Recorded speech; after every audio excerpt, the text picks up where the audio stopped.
હોય કંઈ નથી હોય અને સવારે પડે તો કોઈને ખબર નથી કે કાલ શું થવાનું છે.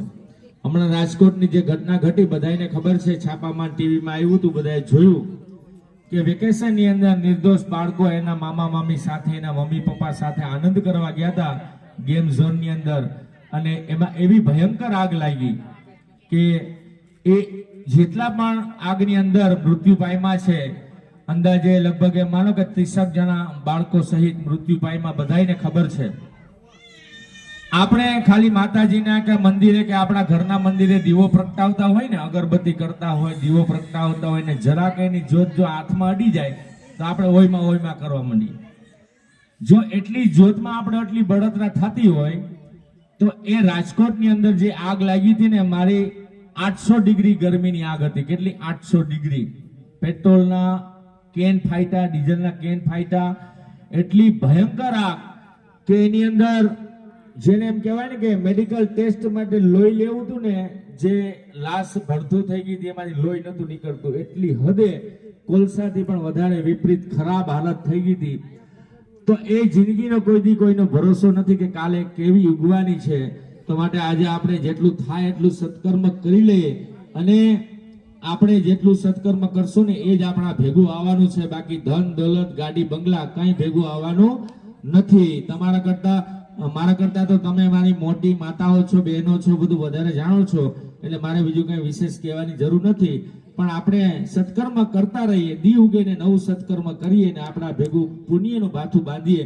આવું માતાજીના દરબારમાં બેઠા છે અમારા બેન શ્રી હેતલબેન, એક સુંદર મજાનો ગરબો પ્રસ્તુત કરે. ત્યાર પછી તમારા મહિલા મંડળમાંથી કોઈ પણ એક બેન જે સારું ગાતા હોય એ અમારી સાથે ગાય, અથવા તમે બધા સાથે મળીને ગાતા હોય તો એ રીતે ગાજો. પણ જેમ આપણે આનંદ આવે એમ કરવાનું છે, સત્સંગનો આનંદ લેવાનો છે, બધાએ હારે મળીને ગાવાનું છે. તો આવો પેલા બેનને સાંભળીએ, પછી તમારા મહિલા મંડળનો વારો લઈએ. અમારા સત્સંગના માધ્યમથી ભેગા થયા છે, તો બસ આત્માનું કલ્યાણ કરવા માટે આ કાર્ય અમે કરીએ છીએ. આ કાર્ય અમારો કોઈ પૈસા કમાવા માટેનું છે નહીં કે આની અંદર અમારું કોઈનું ઘર હાલે. આ સત્સંગ તો એક સેવા માટે કરીએ છીએ, ને જે કંઈ લેવામાં આવે છે એ રિક્ષા ભાડું ને આ ઇન્સ્ટ્રુમેન્ટ મોંઘા હોય તો બગડે તો એનું રિપેરિંગ ચાર્જ કરવા માટે આ ઓર્ગન અમારા ભાઈ વગાડે છે. બગડે ને ₹1,00,000 ઓર્ગન છે, બગડે તો 5,000નો ખર્ચો આવે, તો એ ખર્ચો ખાલી નીકળે એટલા માટે ટોકન પુરસ્કાર લેવામાં આવે છે. આ વલ્લભ પ્રભુ સત્સંગ મંડળ કોઈ પૈસા કમાવા માટેનું મંડળ નથી. ભગવાન એટલા માટે તો અમારા મંડળને 20 વર્ષ સુધી અવિરતપણે ચલાવે છે અને હજી આગળ ચલાવી રાખવાના છે. કારણ કે અમારો ભાવ શુદ્ધ છે, અમારો ઉદ્દેશ શુદ્ધ છે, અને સત્સંગ કરીએ અને કરાવીએ. આ કળિયુગની અંદર સૌથી મોટી વાત છે. કોઈ હોમ હવન થાય કે ન થાય, કોઈ સાધના થાય કે ન થાય, પણ ખાલી ભગવાનનું નામ લેવાય ને સાચા દિલથી તો પણ ભગવાન પ્રસન્ન થાય છે. એવા કળિયુગનો પ્રભાવ છે. શાસ્ત્રોમાં એવું લખેલું છે, કેવલ હરિનામ સંકીર્તન. તો બસ આપણે બધા સાથે મળીને ભગવાનનું નામ સ્મરણ કરવાનું છે. અમારા હેતલબેને સુંદર મજાના માતાજીની આરાધના કરી. હવે તમારા મહિલા મંડળમાંથી 2-4 બહેનો જે કોઈ રેગ્યુલર ગાતા હોય એ એકાદું ભજન અહીંયાથી અમને બધાને સંભળાવે. ત્યાર પછી આપણે દ્વારિકા જાશું અને દ્વારિકાનો નાથ મારો રાજા રણછોડ લેશું. એ પહેલા તમારા મહિલા મંડળના 2-3 બહેનો જે કોઈ ગૌડાવતા હોય એ અહીંયાથી ગૌડાવે. મંગલ ભવન અમંગલ હારી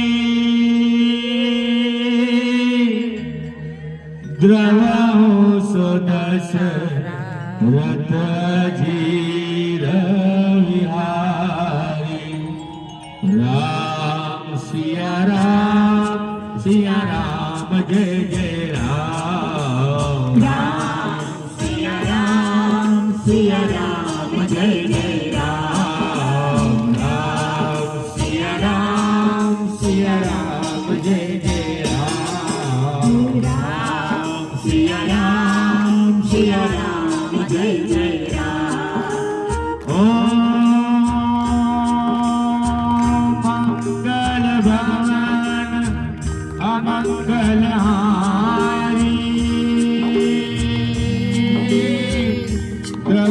સદસ્ય રથ અધીર વિહારી રામ સિયા રામ.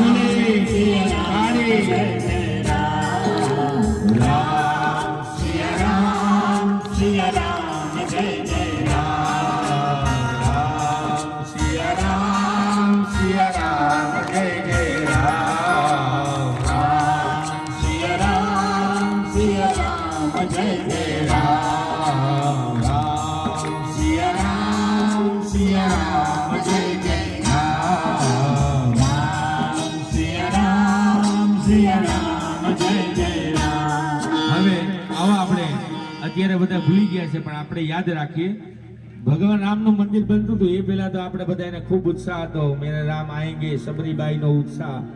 તો ભગવાન રામ આવી ગયા, હવે શું કરવાનું? તો આવો ભગવાન રામને તો કાયમ યાદ કરવાના છે. 365 દિવસ મેરી ઝોપડી કે ભાગ